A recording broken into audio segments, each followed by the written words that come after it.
नमस्कार, पंजाब केसरी टीवी देख रहे हैं आप। और मॉनसून सत्र चल रहा है। आज तीसरी बैठक है। 2 दिन हंगामेदार जो है वो मॉनसून सत्र की कार्रवाई रही है। पिछले कल जो है जिस तरह से अविश्वास प्रस्ताव जो है वो विपक्ष की तरफ से लाया गया था, उस पर कल चर्चा हुई। चर्चा के बाद मुख्यमंत्री ने जवाब दिया, लेकिन विपक्ष ने जवाब सुनने से पहले ही सदन की कार्रवाई से वॉकआउट किया और आरोप लगाया कि विपक्षी विधायकों को बोलने का उचित मौका नहीं दिया गया। केवल कुछ विधायक ही बोल पाए, जबकि 17 विधायक जो हैं वो नहीं बोल पाए, जिसके चलते विपक्ष ने सदन की कार्रवाई से वॉकआउट किया। और राकेश सिंघा का भी जो है उसमें समर्थन मिला। साफ तौर पर जो विपक्ष के विधायक हैं उनका साफ तौर पर आरोप है कि सरकार पिछले पौने 5 साल के कार्यकाल में विफल रही है। हर वर्ग जो है वो इस हताश है, निराश है, सड़कों पर है, महंगाई लगातार बढ़ रही है। इस तरह के आरोप जो हैं वो सरकार पर लगाए और मुख्यमंत्री के इस्तीफे की कल मांग की। आज मानसून सत्र का तीसरा दिन है और तीसरा दिन भी जो है वो हंगामेदार रहने के आसार हैं। ठीक 11 बजे आज सदन की कार्रवाई शुरू होगी। प्रश्नकाल जो है 1 घंटे का रहेगा, जिसमें कई महत्वपूर्ण प्रश्न लगाए गए हैं। अलग अलग विभागों से संबंधित ये प्रश्न है, स्वास्थ्य से, शिक्षा से जुड़े हुए, सड़कों की हालत से जुड़े हुए प्रश्न लगाए गए हैं। इसके बाद जो है वो ध्यानाकर्षण प्रस्ताव भी जो है वो सदन में लाए जाएंगे और कुछ विधेयकों पर भी आज जो है वो चर्चा हो सकती है। फिलहाल आपको तस्वीरें विधानसभा के बाहर की दिखा सकते हैं। ये विधानसभा के बाहर की तस्वीरें आप देख रहे हैं। एंट्री गेट है, यहाँ से जो विधायक हैं वो सदन की कार्रवाई में भाग लेने के लिए जा रहे हैं। और ठीक 11 बजे, जिस तरह से मैंने आपको बताया कि 11 बजे सदन की कार्रवाई जो है वो शुरू होगी प्रश्नकाल से। और प्रश्नकाल के बाद जो है कुछ एक ध्यानाकर्षण प्रस्ताव नियम 62 के अंतर्गत, जिस तरह से मैंने आपको बताया कि आशा कुमारी जो हैं वो क्लाउड बर्स्ट की घटना हुई है चंबा के सलूनी क्षेत्र में, जिसमें एक की मृत्यु हुई है और कुछ जो प्रॉपर्टी है उसका भी डैमेज हुआ है, तो उसको लेकर भी ध्यानाकर्षण प्रस्ताव लाया गया है। इसके अलावा जो विधायक हैं राकेश चंबाल, उनकी तरफ से भी एक ध्यानाकर्षण प्रस्ताव जो है वो सदन में चर्चा के लिए जो है वो लाया गया है, जिसमें 100 मीटर दूर सामान ले जाने के लिए 20 किलोमीटर का लंबा फेर की एक जो स्थिति उत्पन्न हुई है उनके विधानसभा क्षेत्र में, एक खबर छपी है, उसको लेकर उन्होंने ध्यान आकर्षित करने का जो है सदन में प्रस्ताव लाया है।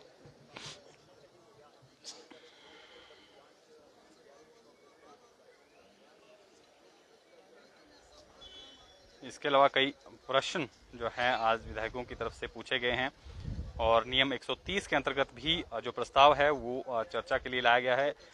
विपक्षी विधायक इंदर दत्त लखनपाल, जगत सिंह नेगी और भाजपा के विधायक और वर्तमान में जो मुख्य सचेतक हैं विक्रम सिंह जरयाल, उनकी तरफ से एक नियम 130 के अंतर्गत प्रस्ताव चर्चा के लिए लाया गया है, जिसमें प्रदेश के जो वन क्षेत्रों में लगने वाली आग और अन्य क्षेत्रों में वर्षा से हो रहे भूस्खलन और प्राकृतिक आपदाओं से फसलों और संपत्तियों के नुकसान को लेकर जो है किस तरह से सरकार जो है राहत देने के लिए जो है वो धनराशि आवंटित कर रही है, क्या इसको बढ़ाने पर सरकार विचार करेगी, इसको लेकर भी जो है वो नियम 130 के अंतर्गत प्रस्ताव चर्चा के लिए लाया गया है। क्योंकि बरसात के कारण प्रदेश भर में बड़े नुकसान जो है इस साल भी हो रहे हैं। हर साल जो है प्राकृतिक आपदा के कारण जो है इस तरह की क्षति जो है हिमाचल प्रदेश को उठानी पड़ती है।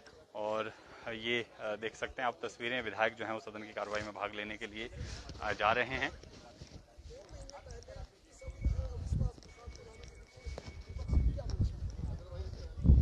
वीरेंद्र कंवर कुछ यहाँ पर कह रहे हैं, बाइट सुना देते हैं आपको। आज हम ऐसा कह सकते हैं कि 7 डिस्ट्रिक्ट्स के अंदर, जिनमें से आपका सोलन भी है, शिमला है, सिरमौर है, ऊना है, हमीरपुर है और साथ में चंबा है, इसमें पहले से जो है वो कमी कम से कम 70% से ज़्यादा कमी आई है। और अगले 1 महीने के अंदर इन डिस्ट्रिक्ट के अंदर 100% हम करेंगे। हमने 20,000 से ज़्यादा गौवंश को जो है वो आश्रय दिया है और अभी 5 हमारी नई गौ सेंचुरीज बनकर के तैयार हुई हैं और इसमें भी हमें उम्मीद है कि 3,500-4 हज़ार गौवंश वहाँ पर जाएगी और आगे 5 और 3 महीनों के अंदर तैयार होगी। इस अक्टूबर-नवंबर तक हम 80% से ज़्यादा जो है वो उनको आश्रय देने में सफल होंगे। सर, इसके अलावा सदन में सत्ता पक्ष की ओर से नेतृत्व को लेकर जो है वो तंज किए गए विपक्ष के लिए, आप क्या कहेंगे सर? हिमाचल प्रदेश में अगर कांग्रेस की बात करें तो क्या स्थिति है अभी? ऐसा है कि विपक्ष की जो भूमिका है, विपक्ष उस भूमिका को भी निभाने में नाकाम रहा है। अगर हम 5 वर्षों के अंदर जिस तरह का व्यवहार हम विपक्ष का देखते हैं, वो लगता है कि अभी इनको बहुत कुछ सीखना है विपक्ष को, विपक्ष में रह करके। और मुझे लगता है कि प्रदेश की जनता के लिए अभी इनको पूरा मौका देंगे।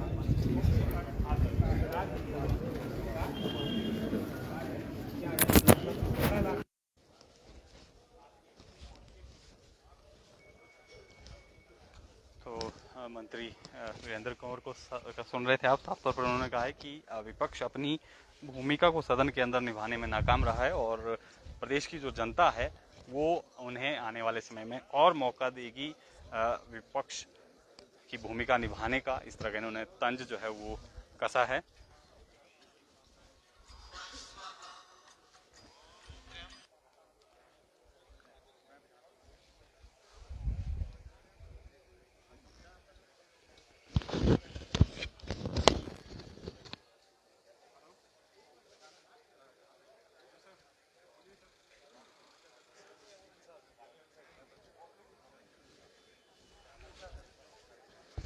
तो तस्वीरें आप ये विधानसभा के बाहर की देख रहे हैं।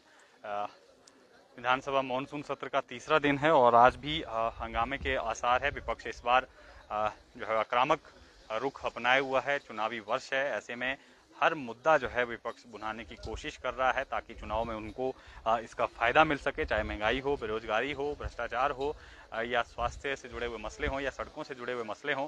तमाम मसलों को लेकर जो है विपक्ष आक्रामक रुख अपनाए हुए है और सरकार को घेरने की पूरी कोशिश की जा रही है। 2 दिन लगातार जो सदन की कार्रवाई है वो हंगामेदार रही है और देखना होगा कि आज किस तरह का रवैया जो है वो विपक्ष का सदन के अंदर रहता है। क्या आज के दिन की कार्रवाई जो है वो शांतिप्रिय से ढंग से चल पाती है या आज भी सदन के अंदर जो है वो हंगामा बरतता है, क्योंकि 2 दिन से लगातार हंगामा हो रहा है। हालांकि कल अविश्वास प्रस्ताव पर जो है वो चर्चा हुई और चर्चा के बाद जो है विपक्ष वॉकआउट कर गया, जबकि मुख्यमंत्री जयराम ठाकुर का साफ तौर पर कहना था कि कर्ज को लेकर जो विपक्षी आंकड़े दे रहे हैं उसमें जो है सच्चाई नहीं है, आंकड़े गलत जो हैं वो सदन के अंदर पेश किए जा रहे हैं। उनके समय में जो कर्ज है वो कांग्रेस सरकार से कम लिया गया है, जबकि कांग्रेस सरकार ने जो कर्ज है वो बहुत ज़्यादा लिया और प्रदेश के लोगों को गुमराह करने की जो है वो बात विपक्ष कर रहा है। चाहे ओपीएस का मसला हो, क्योंकि ओपीएस को लेकर भी लगातार जो विपक्षी विधायक हैं और जो कांग्रेस है वो साफ तौर पर कह रही है कि आने वाले समय में जो ओपीएस है उसको बहाल किया जाएगा, लेकिन जो मुख्यमंत्री हैं वो कह रहे हैं कि प्रदेश देश की स्थिति नहीं है कि ओपीएस को बहाल किया जाए और जिन स्टेटों में कांग्रेस ने ओपीएस बहाल की है वहाँ की स्थिति भी जो है वो दयनीय है। केंद्र से जो है मदद मांगी जा रही है और हिमाचल प्रदेश में भी यही हालात होंगे और इसलिए जो कर्मचारियों को गुमराह करने का काम जो है वो किया जा रहा है। इस तरह के उनके आरोप थे और मुख्यमंत्री ने कहा है कि ओपीएस के मसले को लेकर जो है केंद्र से मसला उठाया गया है और सरकार से बातचीत की गई है।